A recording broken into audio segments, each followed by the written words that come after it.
中选会今仔暗时6点会举行头一届的政党电视政见发表会。台湾基进跟500上人民台湾立党丁小党今仔早起做伙开记者会，因抗议政党的电视政见发表会的时间是依照政党推派的不分区人数来决定。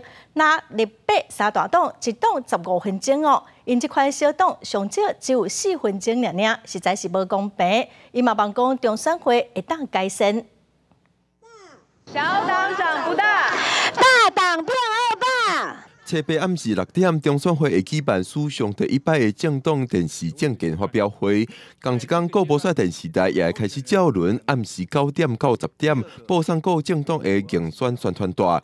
但是初八3个小党伫中选会头前认情，批评中选会制度对小党来讲并无公平。在公共资源分配方面，例如政见发表会以及电视广告时间的多寡，竟然与提名的人数成正比，也就是与参选保证金成正比。国民党、民进党跟民众党，他们有15分钟的时间，可以完整的去呈现他们的政见，很难求取曝光的小党，他只能够挑重点讲，就是让大党继续更大，越来越大，超级大，然后小党长不大。我们的国会里面永远没有办法多元，因为小党要先撑过很多财务上的辛苦。因指出，政党电视政见发表会的发言长度是依照各党的不分区候选人人数，这造成大党有15分钟，但是小党上底只有4分钟。